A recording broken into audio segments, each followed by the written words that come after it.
Guys, Long Haul Larry, and getting some stuff ready here. I was gonna say day 205 of this project. I don't know what it is. I'm kind of trying to shoot a day, shooting little shorter videos and stuff, and trying to shoot a daily thing. But my son-in-law, the drunk carpenter, he's on his way up here, and I got one of the young men over here, the muscle man, and he's been helping me and stuff. Get ready. Sorry if the wind is the problem. And trying to get ready because Tyler's coming on up here, and he's going to be putting steel on this here part of the roof. I used my tractor and lifted all the steel off of my truck and everything. I have it sitting over there ready to go.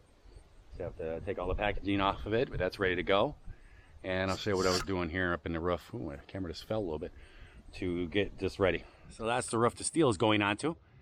And so the guy who put that on there, he let it hang off a little ways. I don't like that. I wanted it to be flush with the board because it's going to have that ice and rain stuff put. There's going to be a sheet of that goes along the bottom, and it comes over the face of it.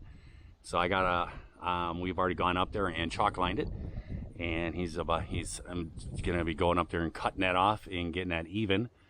Then we're going to be throwing that ice and rain stuff up there, and then putting them up the sides, and then putting felt paper and stuff underneath there and everything, just to help the screws and the sealing and everything, and putting all that felt stuff. And then I got to take that pipe off, and this roof will be ready for when Tyler shows up.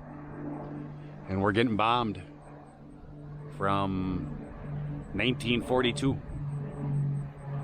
That's an old plane right there. Might be Coast Guard. What do you think? Oh, he's coming around. No, it's like a Cessna or some cargo thing. Look like an older thing. Looks like he's making a turn for the airport. All right. Back roof is got all the ice and rain stuff all put on there. It's got all the tar paper all laid out and everything else to help with the sealing up it with the screws and everything.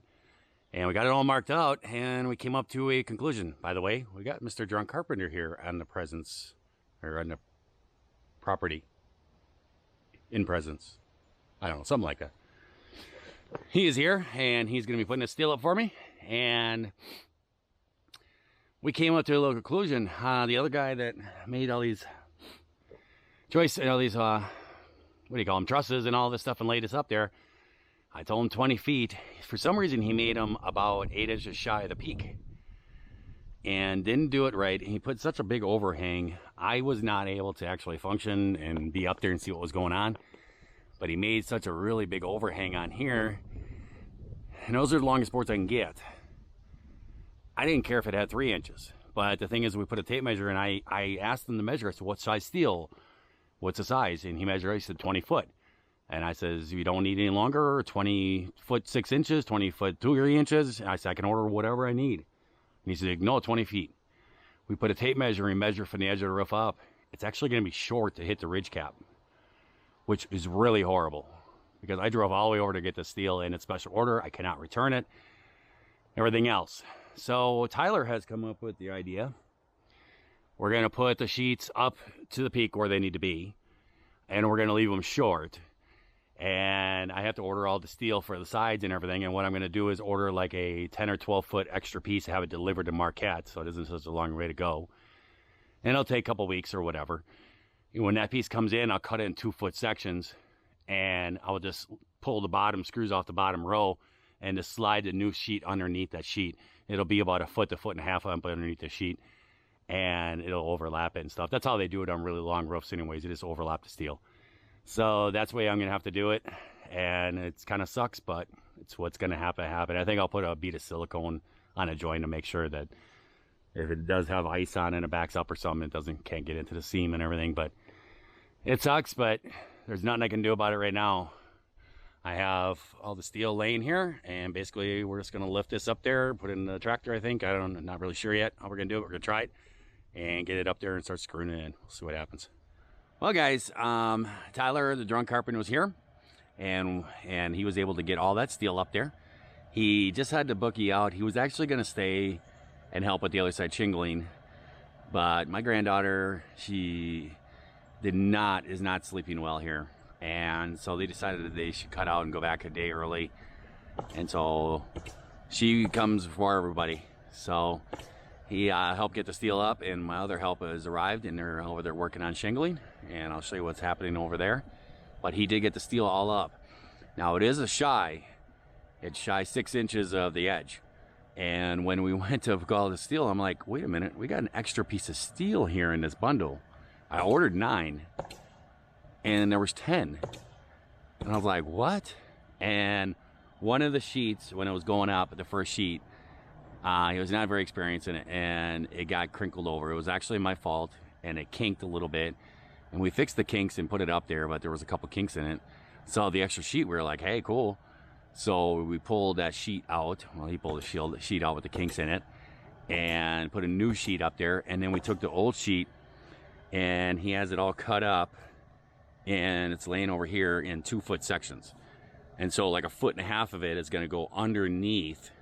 You can see them all piled up there. He's cut them in all 2-foot sections, and it's just going to slide up underneath the other one. And then I'll let them overhang by maybe 2 inches or so off of there, like 1.5 inches, 2 inches. And I will silicone the seam, but they won't leak. I've used to build pole barns. You always overlap sheet steel. Sometimes you get, the roofs are just too long. You just have to overlap because you can't get steel that long, you know. So this will work out fine. Got the caps all in there, the seals and all that stuff for the piping, for the vent pipe that I'm installing, and it's for my water heater pipe. Got that all in there, so those pipes can be installed now. And so once I get that done, I'm kind of gotten off of this part because it's getting warm out, and I want to get this part shingled. And so we're jumping on that. That is Enzo over there. That is my oldest daughter's husband from Minnesota. My daughter and him came over to help, and they've been great assist. And so they're shingling over there. I'll show you what's going on. So there my daughter's cutting shingles. Say hello. Hi. She's the cutter. And she's bringing them up here to these guys. And they are just roughing away, and up they go. Not there, Seth. Well, I probably shouldn't have said that. He's wanted by the mob. Not supposed to say names, I guess. And he's shingling away for me, and we got Enzo up there, my son-in-law. And so they're doing this side, and then I'll jump over on this side and go over and then cut the valley, the angle for the valley. And over here, we're gonna use it. We're gonna use the tractor bucket to get up there because that's a little bit over what it should be for steepness. You can get a little slippery. Well, we are cooking with gas now. We're up at the ridge. There's the sun in the way. We got shingle thrower boy over here and shingle nailer up there. And they're moving right along. Just got to finish putting in this valley here, and this side is all done. It's been a warm one today. And then tomorrow, we just got to tackle this. This side, it's just all, you know, straight, no valleys, nothing. Just boom, boom, boom, across to go. Finish this up. And this is, and then we got to put those little pieces of tin underneath that, the other roof. And slide those up underneath there and screw all that down, screw everything down, and a ridge cap, and we're done. The roof will be done. So awesome. I think it's supposed to like thunderstorms on Wednesday this week, and right now it's Sunday. So this is awesome. So this is way exceeding my goals. That dude at Seth up there, he's working his butt off and getting this done and everything. It's so awesome. So yeah, my daughter showed up and her husband and Enzo, and they were working hard getting this all taken up. And the drunk carpenter was up here, and he was up there and got all that steel and did all that. It was cool. It was just so awesome. So we're gonna finish that side up over there, and we got some dinner coming. Little John's is coming, and we're gonna have a nice dinner and fellowship, and just awesome. That's all I can say about it is awesome. It's amazing how people are stepping up and everything, especially you guys, and all these people helping. It's awesome. So I'm gonna let you guys go.